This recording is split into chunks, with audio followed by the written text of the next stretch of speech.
Hey y'all, it's your boy Benjamin, and I know it's been a while since I posted and I need to be better about that, but today I just wanted to talk about this really awesome show, and I'm sure you've heard of it because I'm very late.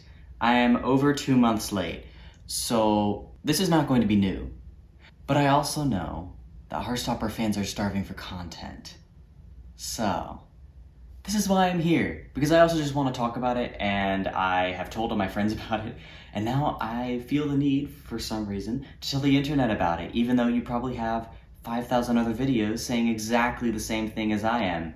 I'm very original, if you couldn't tell. Before I get into this, about Roe versus Wade, it's very bad, obviously. It's scary, it's dangerous, it's not going to prevent abortions, it's just going to prevent legal, safe abortions.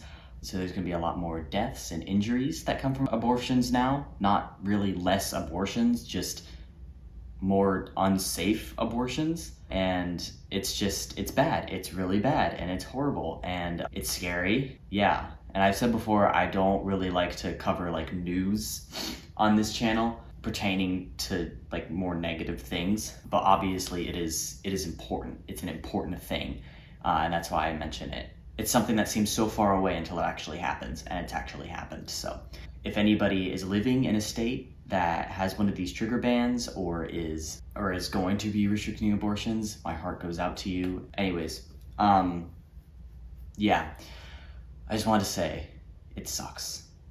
It really sucks. It really sucks.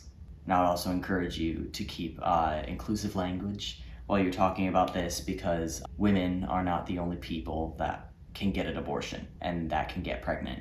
And also not all women have uteruses. So yeah, I would just encourage everybody to keep inclusive language around this absolutely horrible thing that's happened.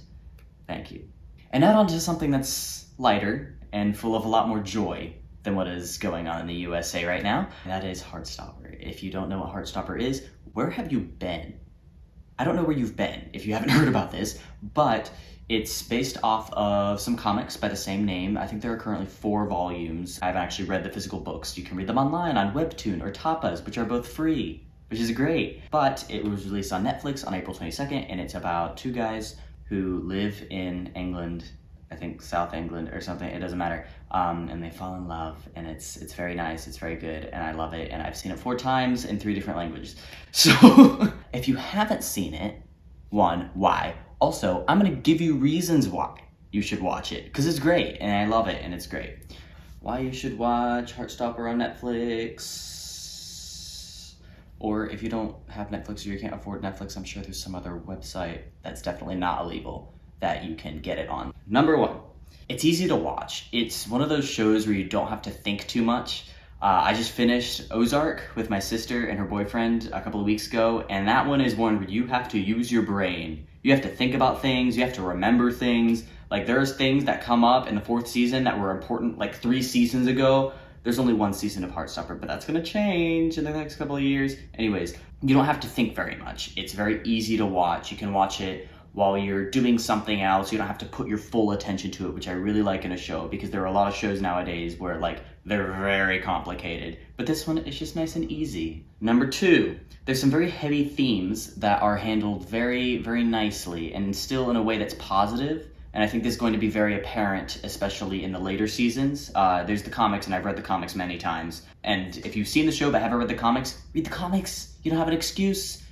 They're free. Like, you can read them for free online. Like, literally go read them. It's great. They're amazing. Anyways, but they handle some really good, like really important topics very nicely and very positively. So you can watch it, and it doesn't ruin your day. And I feel like there are some movies, some TV shows, some books where it's important, you know, it's supposed to crush you so you understand the gravity of the situation. But this handles it in a positive way, in a way that's more aimed towards recovery. There's a lot of bullying in the 1st season, a lot of emphasis on bullying. And while that is, you know, it's handled in a way where you understand how bad it is, it's also not super soul-crushing, if that makes any sense. And that's something that I really like, and I feel like it's difficult to do that, especially with such heavy topics, but they do it really well. Number 3, gay. Number 4, and this one is a little bit hard to understand, so just kind of bear with me. So imagine a character, just like a character in a book. And imagine that this character is trans. Okay, I know you're a little bit lost right now, but just kind of bear with me. So this character is trans. She's a trans woman. Okay, trans woman. There's a character, trans woman. Okay, stay with me. I know you're with me right now. I know you're with me. And this trans woman is a character in this TV show, and her entire character is not. Her entire character is not focused just on the fact that she's trans. Okay. She has other personality traits, and she has other character arcs other than trans or trans. Okay. So she actually has like a character arc that's not related to that, which is great if a character has a character arc that's related to like figuring out they're trans or dealing with the fact that they're trans. But it's also really refreshing to see a trans woman character to just be vibing out in the world, you know? Like she's just living her life. So she's there. She has her character arc, okay? Bear with me. And she is played by a trans actress. Okay, I know it's really hard to believe. And I know you're kind of lost right now, but it's a trans character played by a trans person. Okay, and I just love this because sometimes that does not happen, but it did happen. And also the trans actress, like she's just great. She's amazing. Go check her out. Her name is Yaz. And if you just type in Yaz Heartstopper, you'll find out like a bunch of stuff. I think she's gonna be in Doctor Who. I've never seen Doctor Who. Yeah, I mean, she's just fantastic. She's just vibing. She's just living her life. And so, yeah, that's very refreshing to see a trans character in a TV show or comic or whatever that's just like out there living their life, and their whole story arc isn't about like, oh my god, I'm trans.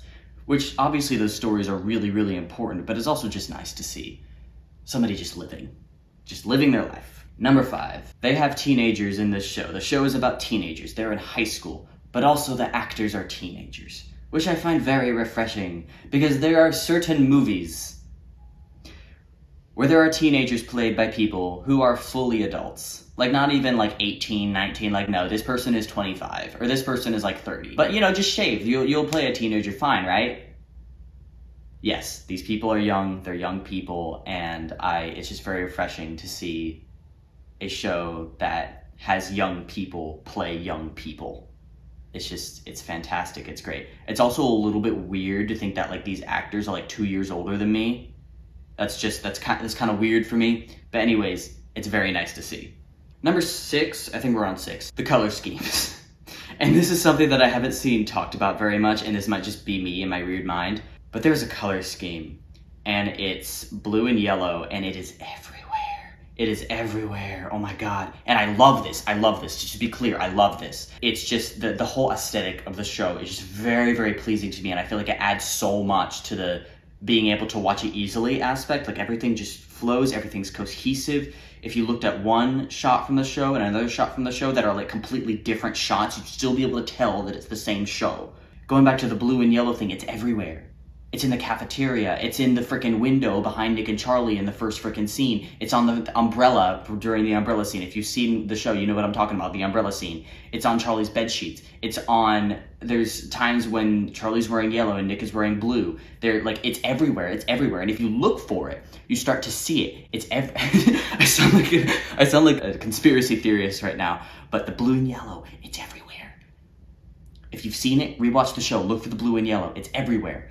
It's in the hallways and the school. Like I could go on and on and on and on and on about this. The colors are so nice in the show, and that's my spiel about that. Number 7, the music. The music is great. I feel like the music is just like the music was chosen very intentionally. I have the soundtrack downloaded on my phone, and it's just, I don't know, I really, really like the songs. I feel like they fit. I feel like they're appropriate for what's going on. And yeah, I mean, it's not a soundtrack in the typical sense that, you know, there's these orchestral swells sometimes or whatever. There's always some sort of actual like pop indie song playing, which I like, and it's just really good. It feels like a teenager put it together, and not like a bad way. In like, it actually fits with the atmosphere that it's going on. However, this show isn't all like fun and sparkles. I mean, it kind of is,